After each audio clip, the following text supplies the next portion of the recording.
Olá, pessoal. Espero que estejam todos bem. Hoje estamos aqui do Quarto Panamel para falar de um tema extremamente relevante e crucial das práticas assistenciais nos serviços de saúde no âmbito hospitalar, que é a importância da educação continuada para o manejo da parada cardiorrespiratória no âmbito intra-hospitalar. Só que antes de iniciar de fato a nossa temática, quero que vocês conheçam um pouco da minha trajetória. Meu nome é Vitor Martins Fontoura, sou enfermeiro, especialista em cardiologia hemodinâmica, sou mestrando em ensino de ciências da saúde e do ambiente pelo Procisa, da Faculdade Dinâmica Privada de Piranga.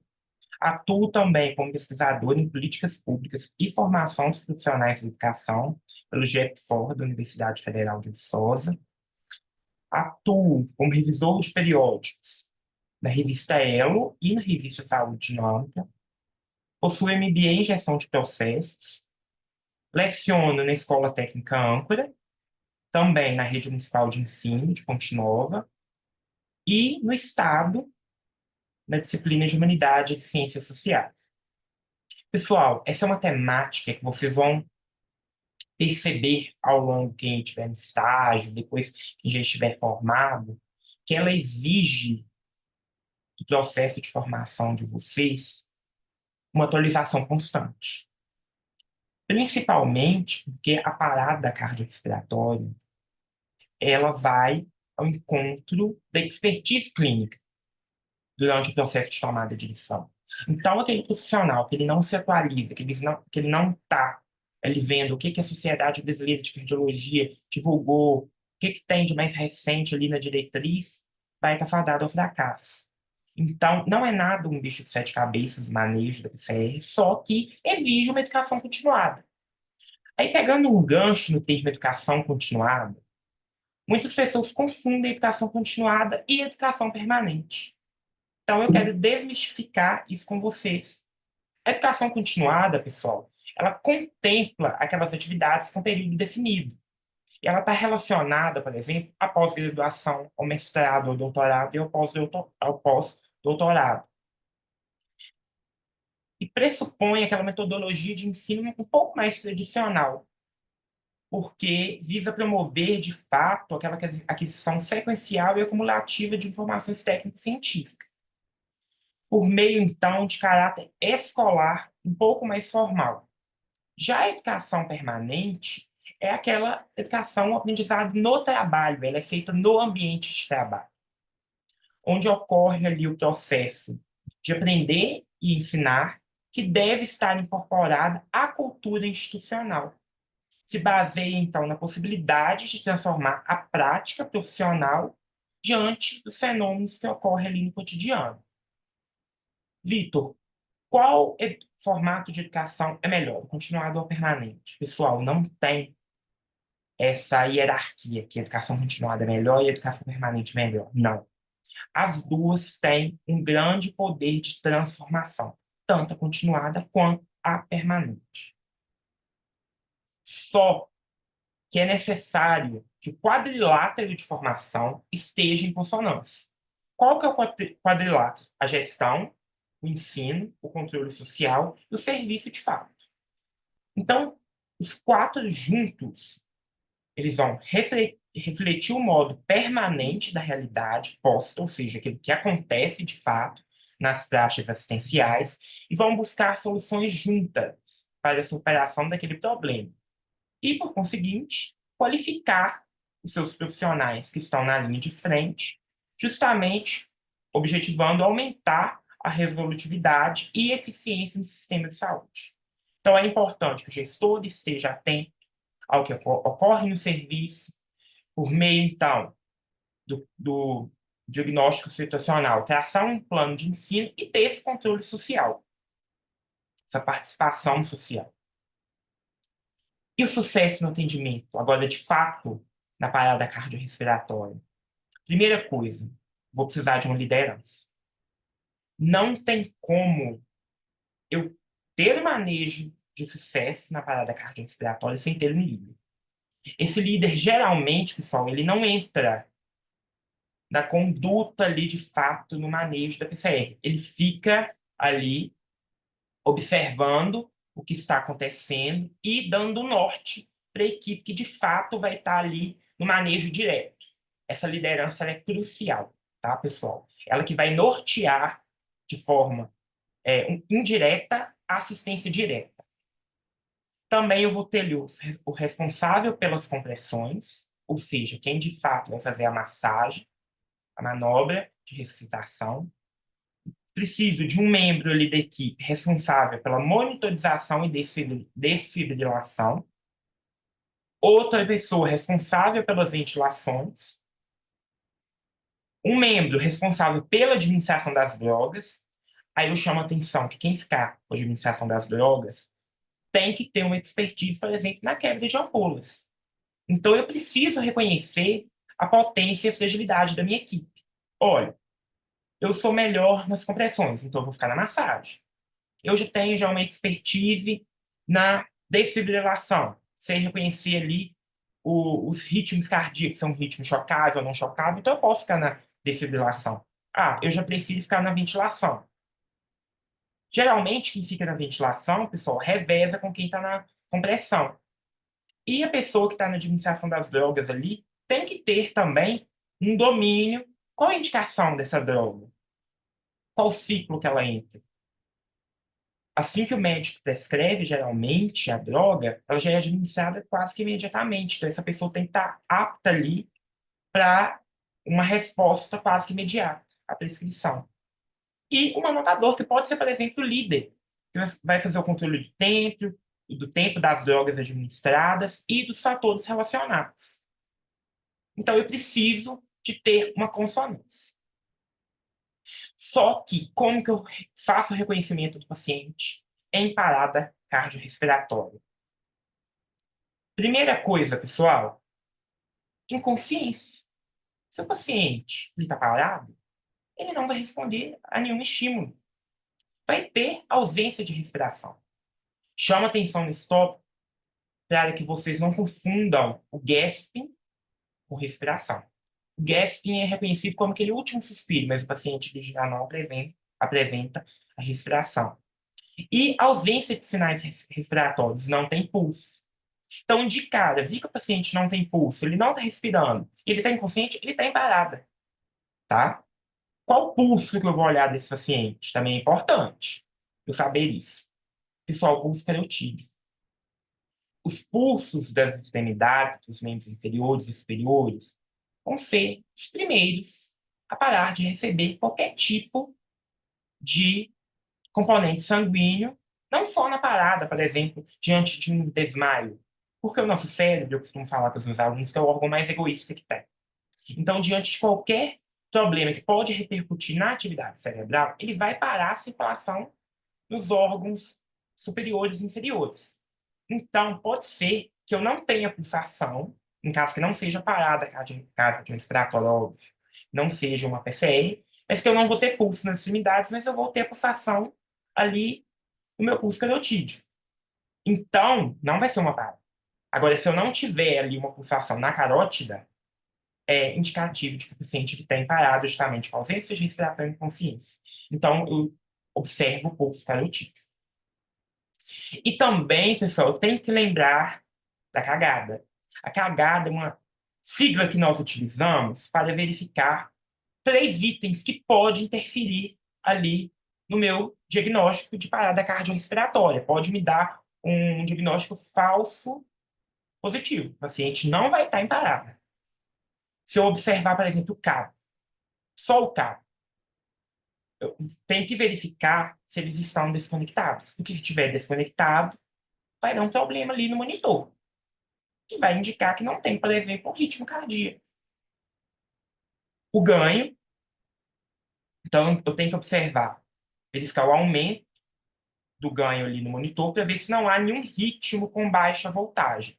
Porque lembre, se é parada cardiorrespiratória, eu não posso ter ali nenhum movimento da musculatura cardíaca. Então eu tenho que verificar o ganho ali, para ver se realmente não está passando nenhuma condução elétrica ao longo do coração, ao longo das estruturas do meu coração. E a derivação.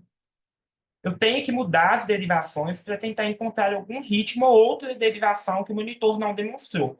Então, aqui, lembrando a sigla cabo, ganho, derivação, tá? Daqui é uma analogia que nós fazemos para facilitar a nossa vida, para lembrar, de fato, do que eu preciso observar ali no monitor durante uma parada, durante uma suspeita de uma parada cardiorrespiratória, que pode vir a ser confirmada ou pode ser um erro ali no cabo, no ganho e na derivação. Parada respiratória, então, confirmada, verifiquei ali o cabo, ganho e derivação. Pessoal, isso daqui é pré-requisito não só para parada cardiorrespiratória, mas para qualquer cuidado em saúde no ambiente hospitalar, biossegurança. Só que é importante eu trazer isso, que além de ser um pré-requisito, infelizmente é banalizado para alguns funcionários. Então eu tenho que utilizar todo o aparato de equipamento de proteção individual. Touca, óculos de proteção, máscara cirúrgica ou máscara N95, dependendo ali do protocolo da instituição, luva e capote impermeável, tá, pessoal? E isso está descrito pela Sociedade Brasileira de Cardiologia. Também, além de estar descrito nos inúmeros protocolos ali essenciais. E a checagem de pulso? Quanto tempo que eu vou checar esse pulso? Pessoal, eu tenho exatamente 10 segundos para checar o pulso do meu cliente. Mas, Vitor, fiquei com dúvida. Passei 10 segundos ali, fiquei com dúvida. Chama ou não chama outro membro da equipe ali para confirmar? E aí, o que vocês fazem? Pessoal, pela Sociedade Brasileira de Cardiologia, nós não podemos dar esse luxo de chamar um colega e correr o risco ali de perder mais 10 segundos, tá? Então, não. Você tem, então, que treinar checagem de pulso.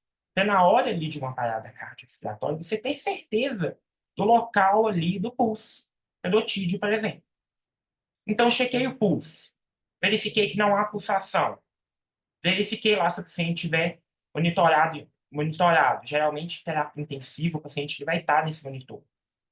Verifiquei o cabo, dele, ganho de derivação. O paciente está inconsciente, não tem respiração, não tem pulso, é parada. Eu devo, aqui de cara, antes de saber o ritmo, se é chocável, se é não chocável, iniciar a manobra.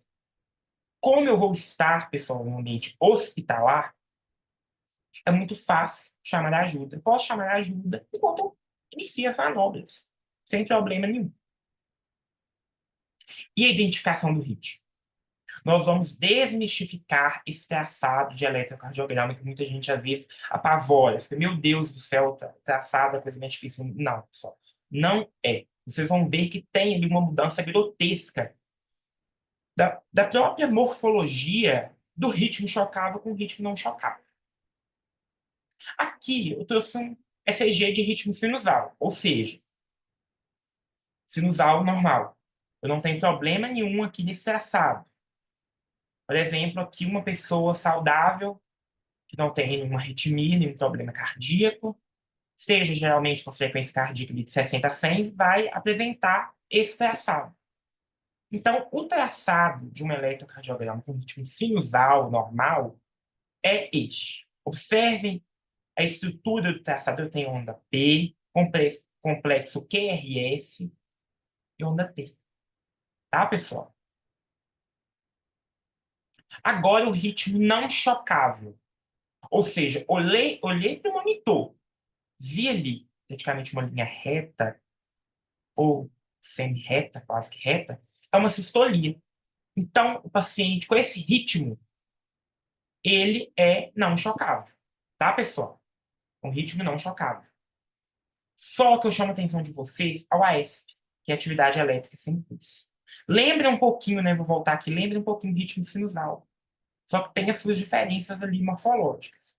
Pessoal, o AESP, eu vou ter ali a presença de um traçado quase que vai me lembrar ali o ritmo sinusal, só que o paciente não vai ter pulso, ele vai ter inconsciente, ele vai ter ali a ausência da respiração. Então, a sistolia é muito fácil de identificar. O AESP, ele vai me lembrar ali algumas estruturas do traçado convencional, só que o paciente não vai ter pulso, não vai estar consciente também, não vai ter respiração.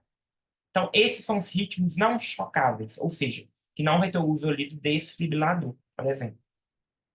E os ritmos chocáveis? Olha, pessoal, como que mudou. Sem entender ainda como que é, quais são os tipos de ritmos chocáveis. Olha como que mudou. Uma linha reta, né? Algo que lembra ali o próprio traçado do elétrico como ritmo não chocável, sistolia AS, para a TV e a SV. Então, os ritmos chocáveis, ou seja, aqueles que devem receber choque ali, o desfibrilador, é a taquicardia supraventricular sem pulso. Atentem se esse ritmo aqui, o TV, porque nós temos a taquicardia supraventricular com pulso, tá? Se mesmo traçado, só que o paciente vai estar com pulso. Então, pessoal, é pré-requisito da parada cardiorrespiratória também eu olhar o pulso. Ele que vai me dizer se o paciente está ou não parado. E aqui eu tenho a fibrilação ventricular, que é o FV. Muda muito, pessoal, o traçado do não chocável para o chocável, tá? Então, apesar de não reconhecer se é uma TV ou uma FV, eu consigo identificar sim se ele é chocável, só pelo próprio traçado. Olha a diferença. Do não chocável, sistolia, o AF, para o chocável, taquicardia supraventricular sem pulso e a fibrilação ventricular. Eu preciso reconhecer o traçado dos ritmos chocáveis, não chocáveis? Preciso. Pelo menos esses quatro. Não preciso dominar eletro, não preciso reconhecer, pessoal, por exemplo, se o paciente tem alguma arritmia. Não. Lógico, conhecimento, eu costumo falar conhecimento, ele te liberta. Então, quem quiser fazer uma especialização em cardiologia hemodinâmica vai aprofundar nessa parte de eletrocardiograma. Mas o conhecimento ele liberta a pessoa. Então, às vezes eu não gosto muito da cardiologia nem da hemodinâmica, mas eu trabalho ali em um setor onde eu tenho uma prevalência muito alta ali de pacientes com PCR. Vale a pena investir, tá, pessoal, nesse estudo de eletrocardiograma. E as compressões e a desfibrilação. Como que é ali o meu algoritmo de conduta na PCR? Pessoal, primeira coisa, compressões torácicas. Superfície rígida, lembrando que se eu tiver um colchão ali, eu vou fazer o movimento, a massagem, em sentido ao paciente e o colchão ele vai me dar um movimento contrário. Então, eu vou estar ali lutando contra o próprio colchão. Então, preciso de uma superfície rígida. Quantas compressões eu devo fazer por minuto? 100 no mínimo e 120 no máximo. Então, de 100 até 120. É o que a Sociedade Brasileira de Cardiologia nos pede. E a profundidade? 5 centímetros em adultos e crianças e 4 centímetros em bebê, tá? Porque essa compressão, pessoal, ela vai fazer ali, ela vai simular o próprio movimento do coração quando ele está ali sob efeito do nó sinoatrial, do nó atrioventricular, que são os marcapassos naturais, né? Ou seja, aquele movimento de contração e relaxamento. No caso da parada, quem vai fazer esse movimento é as mãos ali da equipe que estiver fazendo a manobra. Então, eu preciso entender como que é feito. No adulto, pessoal, é com as duas mãos que eu utilizo. Em crianças acima de 1 ano até aproximadamente 9 anos, eu utilizo uma mão só. Lógico que eu sempre falo, eu preciso de fazer ali o julgamento clínico. Como que está o biotipo dessa criança? Por exemplo, 9 anos. Já tem ali um biotipo, por exemplo, de uma adolescente, então eu posso utilizar as duas mãos, né? Agora, não. Aquela criança ali, realmente, ela tem ali um biotipo de, às vezes, até uma idade um pouco inferior à 9. Então, uma mão só. Menores de 1 ano, pessoal, neonatos, recém-nascidos, os dedos. Eu posso fazer tanto desta forma quanto desta forma. Então, eu tenho essa opção aqui, utilizando os dois dedos em uma linha vertical, ou também colocar os 2 polegares na linha mamelar do bebê, tá? Pessoal, chama atenção, 5 minutos sem compressões. Morte cerebral. Então, identificou a parada? Primeira coisa, eu vou iniciar a manobra de compressão. Neste momento, você não vai preocupar se é ritmo chocável, se é ritmo não chocável. Você vai iniciar a compressão e, lógico, chamar ajuda. É fazendo as compressões. Porque 5 minutos sem compressão já tem morte cerebral, de acordo com a Sociedade Brasileira de Cardiologia. E agora, pessoal, nós vamos entrar numa parte do algoritmo do tratamento da PCL. Muitas pessoas acham essa parte um pouco mais complicada, um pouco mais difícil de entender, mas vocês vão ver que é algo aplicável na prática. Não é algo ali confuso, a partir do momento que eu estudo, que eu sei o que eu estou fazendo. Pessoal, assim que eu reconheci a parada cardíaca, eu iniciei a manobra de ressuscitação cardiopulmonar, tá? Então, eu vou iniciar ali, em caso desse suporte avançado de vida, porque eu vou estar dentro de um ambiente hospitalar. Vou ali, então, iniciar a manobra de compressão. Eu vou ter ali um desfibrilador, né? Um monitor.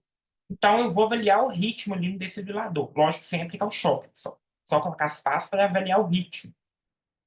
Pessoal, FV, fibrilação ventricular ou taquicardia ventricular, me indica que é um ritmo chocável. A sistolia AF não chocável. Se for chocável, pessoal, eu tenho que atentar na hora de aplicar o choque. Se for chocável, eu já posso aplicar o choque antes de iniciar o primeiro ciclo, no final das manobras. Então, fiz ali 100 a 120 compressões, verifiquei ali que o ritmo ele é chocável, vou aplicar o choque. Geralmente de 200 joules bifásicos ou 360 monofásicos. E vou ali reiniciar, vou verificar o pulso depois do choque, tá? Porque se eu tiver o suficiente voltar o pulso, eu já não tenho uma parada mais. E vou reiniciar a ressuscitação cardiopulmonar. Aí eu entro no primeiro ciclo. Pessoal, esse ciclo ele tem duração todos, na verdade, de 2 minutos. Então, iniciei a manobra de compressão, avaliei o ritmo. Se for chocável, choque. Se não for, aí eu reinicio a manobra. Verifico o pulso sempre antes de reiniciar, porque se o paciente tiver com pulso, não é parado. Aí verifiquei, continua sem pulso, reinicio. Aí vou para o primeiro ciclo, com duração de 2 minutos. Primeira coisa, pessoal, um membro da equipe ali que tiver for designado para medicação, ele vai providenciar um acesso venoso. Geralmente, pessoal, esse acesso ali vai ser em jugular, tá? Esse é um acesso venoso mais calibroso. Vou monitorar os cabos e o desfibrilador, lembrando sempre de verificar o cabo, derivação e o ganho, e preparar a adrenalina, que é uma droga utilizada para quê? Que o coração ele começar, pessoal, a ter o movimento de contração e relaxamento. Então, ele estimula o movimento ali do músculo cardíaco do miocárdio. E quem estiver ali na respiração vai fazer, pessoal, a manobra com o ambu.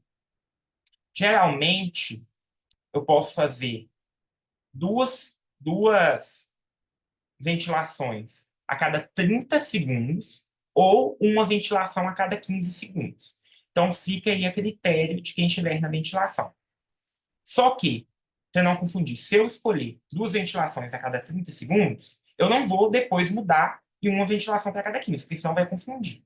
Eu vou ter um líder ali observando, tá?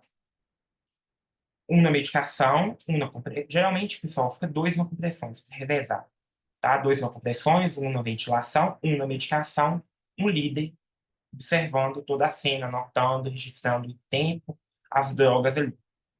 Então, ao final dos 2 minutos, ou 5 ciclos também, eu posso utilizar esse critério. Se 5 ciclos de 30 compressões para duas ventilações, eu já terminei também o primeiro ciclo. Aí, pessoal, vou voltar lá, verificar o ritmo. É um ritmo chocável? Aplico choque. É um ritmo não chocável? Não aplico choque.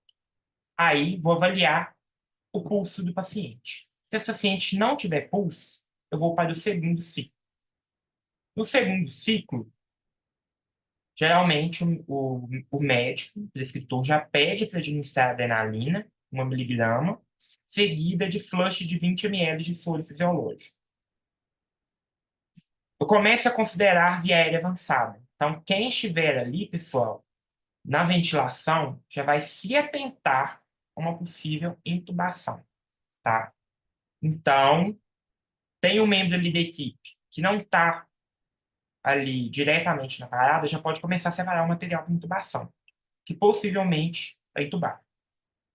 E quem estiver ali no preparo da medicação, se eu observei que o ritmo ele se manteve como ritmo chocável, eu já posso ali preparar posso perguntar ao médico se ele vai prescrever a meldarona ou a lidocaína e já deixar preparado.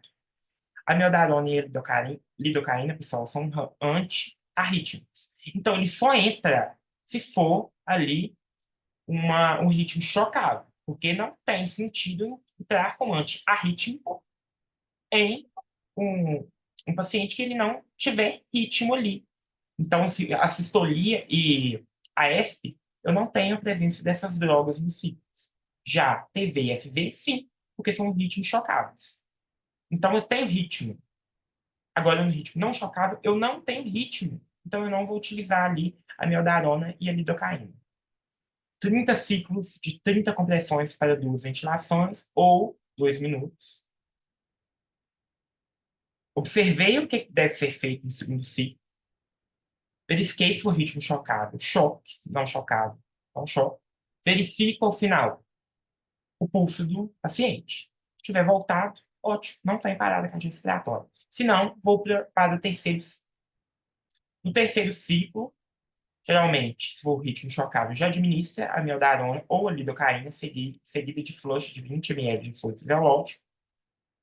Considerar causas reversíveis, ou seja, quem tiver na medicação também, geralmente vai colher ali o sangue para uma gasometria. Ou seja, eu vou considerar o paciente tem acidose, alcalose, respiratório, metabólico, o que está acontecendo? Então, eu considero causa reversível ali no terceiro ciclo. E já deixo preparada a adrenalina de 1 miligrama, tá? Manobra de compressão, 30 compressões para duas ventilações ou 2 minutos o ciclo. No final do terceiro ciclo, observe ritmo. Chocável, choque, não chocável, não choca. Não choca. Então, pessoal, observe o pulso. O paciente continua sem pulso. Vou para o quarto ciclo. No quarto ciclo, geralmente, administra essa adrenalina de 1 miligrama, também seguida de fluxo de 20 ml de suco fisiológico. Pessoal, chama atenção que a adrenalina, geralmente, ela se repete de 3 a 5 minutos da primeira dose, tá? Lá no segundo ciclo. Preparei ela no primeiro, administrei no segundo. Então, geralmente, ela volta ali de 3 a 5 minutos da primeira dose. Se for um ritmo, se o ritmo ele continuar chocável, pessoal, eu já posso ali preparar minha darona ou a lidocaína conforme prescrição médica. Observo também o ritmo, tá? Então, 30 compressões novamente para duas ventilações, tá, pessoal? Se o paciente ele for entubado, muda, tá, pessoal? O paciente entubado, eu posso fazer ali as compressões ininterruptas, beleza? Então, ali observe, o ritmo ele é chocável ou não chocável? Chocável. Cho Se não for chocável, eu observo ali e continuo. Não tem presença de pulso, continuo para o quinto ciclo. Duração também de 2 minutos, administrar a miodarona ou a lidocaína, conforme prescrição médica, preparar a adrenalina. Observo o ritmo, também observo 30 as compressões interruptas, desculpa, daí é 100 a 120 por minuto, porque o paciente já vai estar entubado, tá, pessoal? Então, eu tenho que observar esse fato, que o paciente muda essa questão de respiração quando o paciente está entubado, tá? Antes de entubar, o paciente vai estar ali com o ambu. E lembrando que, antes de colocar o ambu, eu posso continuar lá antes do primeiro ciclo, né? Aqui, pessoal. Eu posso realizar manobras interruptas, tá? Então, quando o paciente ele está ali em uso de ambu, é 30 compressões para duas ventilações. Agora, quando é via aérea avançada, intubação, eu já posso fazer ali as compressões interruptas, beleza? Então, esses são ciclos. Sempre lembrar de observar ao final o pulso e o ritmo. Comecei, por exemplo, cada primeiro ciclo com um ritmo chocado. Pode ser que no terceiro, no segundo, no quarto ou no quinto muda para um ritmo não chocado? Pode. Como pode ser também que eu inicio com ritmo não chocado e eu termino com ritmo chocado, tá? Então, eu tenho que estar atento ao monitor. E como programar o ventilador mecânico? Eu preciso saber, tá, pessoal? Como programar o ventilador mecânico. Tanto enfermeiro, quanto médico, como fisioterapeuta. O modo. Pessoal, esses são os parâmetros iniciais. Isso que eu quero que vocês entendam. Não é aquele parâmetro mais fino que eu vou fazer ali em caso, por exemplo, de uma acidose, de uma alcalose respiratória metabólica. Não. Esse é o parâmetro ali inicial, ou seja, o que eu devo saber fazer quando o paciente vai precisar de ser ligado ao ventilador mecânico. O modo, eu vou colocar um modo. Ventilação assistida controlada. O ciclo, volume controlado. E o volume corrente de 6 a 8 ml por quilo de peso ideal. E como que eu faço o cálculo do peso ideal? No homem, é 50 mais 2,3 multiplicado pela altura em polegadas menos 60. Na mulher, 45,5 mais 23, mais 2,3, desculpa, multiplicado pela altura em polegadas menos 60. Como que eu decoro tanta informação? Pessoal, geralmente, essa parte aqui, eu sempre carrego comigo uma colinha, um material ali de bolsa, tá? Para consultar em determinadas situações que eu esqueci, por exemplo, qual que é a ciclagem, volume, enfim. Como que eu faço o cálculo de peso ideal? Tá ali, para me ajudar. Suporte, tá? Porque eu me preocupo quando utilizo terminar decorar, porque às vezes a gente decora e a gente esquece. Então, tem ali uma estratégia para você, aí depende do seu modo ali de estudo, para você ali ter um material de suporte. Pessoal, essa programação inicial ela é descrita lá na diretriz brasileira de ventilação mecânica. Então, isso daqui é o básico do básico do básico que eu tenho que saber. PIP, coloco 5 centímetros de água. FiO2, aí eu coloco 100% e depois eu vou diminuir conforme a simetria de pulso. E ajuste a saturação ali para 92, 95, tá? Frequência respiratória, suficiente para manter o volume por minuto necessário para a compensação do pH.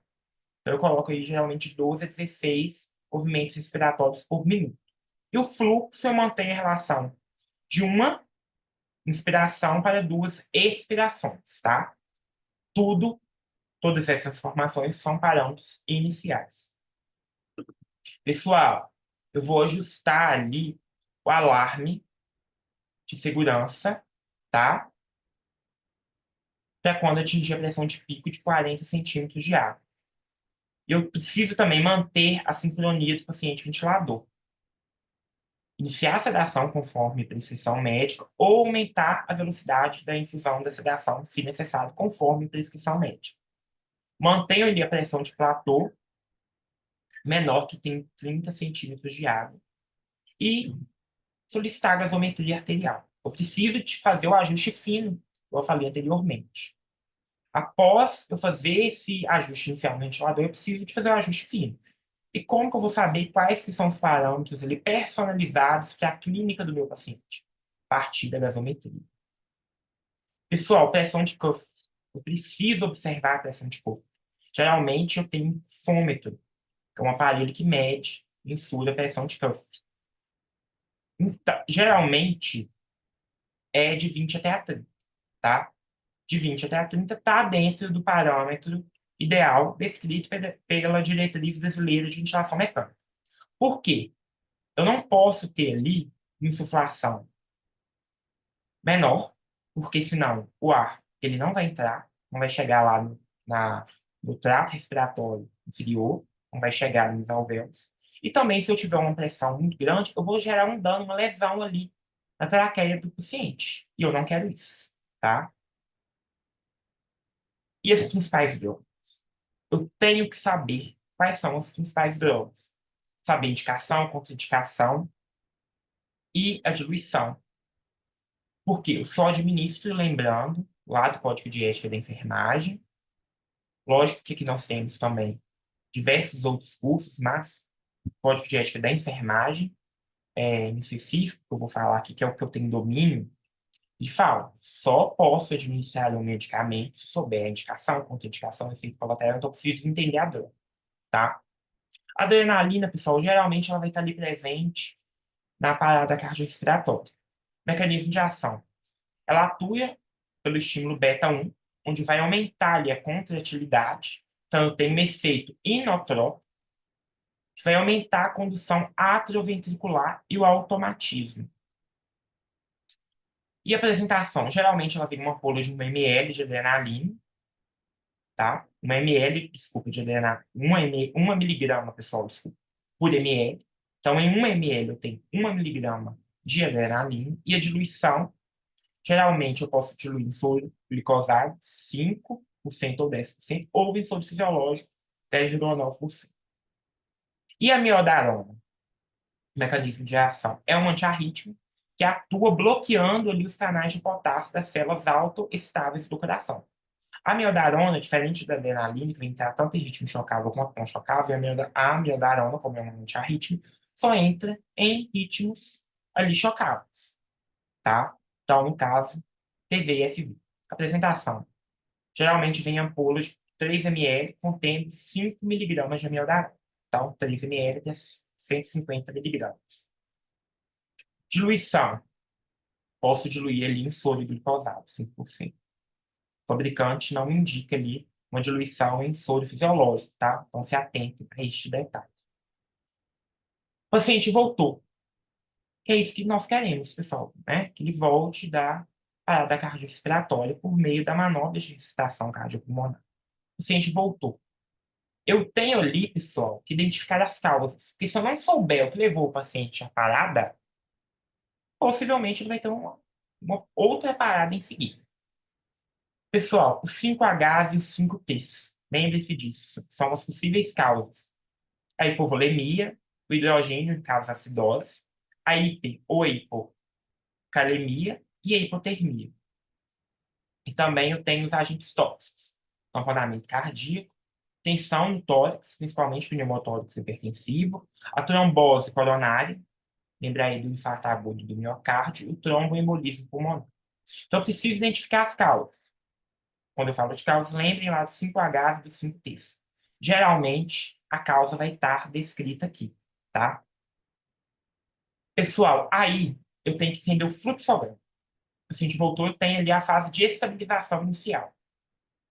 Preciso fazer o manejo da via aérea, ou seja, o posicionamento inicial do tubo endotraqueal, controle dos parâmetros respiratórios, geralmente inicia com 10 ventilações por minuto, saturação ali entre 92 e 98, PaCO2 de 35 a 45 milímetros de mercúrio, e o controle dos parâmetros hemodinâmicos, pressão arterial sistólica, maior do que 90 milímetros de mercúrio, pressão arterial média maior que 65 milímetros de mercúrio.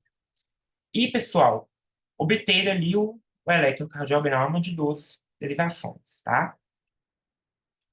Depois vem o manejo contínuo e atividade de urgências adicionais. Considerar, então, intervenção cardíaca de urgência se e a MST estiver presente, seja infarto agudo do miocárdio, estiver presente ali, principalmente com supra de ST, houver um choque cardiogênico instável e um suporte circulatório mecânico for necessário. O paciente, ele atende ao comando? Se sim, ele vai estar desperto, eu considero outros manejos para o atendimento crítico. Se não, se ele não atende ao comando, vai estar comatoso, controle direcionado de temperatura, realmente realizar uma tomografia de cérebro, monitoramento do eletrocardiograma e também outros manejos para o atendimento clínico. Aí vai depender de como o paciente ele se manifestar ali com todos os sinais vitais, sinais clínicos. Por fim, eu vou avaliar e tratar rapidamente as etiologias reversíveis. e solicitar a consulta de especialista para o manejo continuado. Se eu não tenho ali um cardiologista, um neurologista, eu preciso solicitar ali uma avaliação dessas especialidades médicas também, tá? Se eu tiver um enfermeiro cardiologista também, enfermeiro que entende, né, que tem uma especialização em neurologia também eu posso pedir. Fisioterapia, mesma coisa. Se eu tenho ali um fisioterapeuta intensivista, especialista nessa parte cardiológica, essa parte neurológica também. Por que, pessoal, eu falo de todas as categorias? Porque é ali um manejo, o próprio nome já diz, contínuo. E ele é multiprofissional, tá? Então ele tem que ser enfermagem, medicina, fisioterapia, todos os membros ali da equipe multiprofissional. Pessoal, eu sei que é muita informação, tá? Qualquer dúvida, podem entrar em contato pelo e-mail vitorfontoura2000@hotmail.com. Deixei aqui, não sei se por conta da câmera dá para observar, deixa aqui o QR Code, dá para abrir o QR Code, não sei se dá por conta da imagem da câmera, do currículo Lattes. Por lá também vocês conseguem mandar dúvidas, questionamentos que vão direto para o meu e-mail. Essas são as referências que eu utilizei ao longo dessa apresentação. Eu sei que é muita informação, tá, pessoal? Mas eu espero que tenha servido ali como um guia, como um processo ali de atualização profissional para a vida de vocês, para a caminhada de vocês, tá? O negócio não é decorar, e aos poucos, tá? Deixa essa frase aqui para vocês, pessoal, que nada de politicamente útil acontece até que as pessoas comecem a dizer coisas nunca ditas antes, permitindo assim que visualizemos práticas novas, ao invés de apenas analisar as velhas. Deixo novamente o meu e-mail, vitor.contouro@hotmail.com. Muito obrigado, todos aqui presentes no quarto Conamel. Eu acredito muito, pessoal, na potência de momentos como esses, da tríade de ensino, saúde e qualidade. Muito obrigado, tá?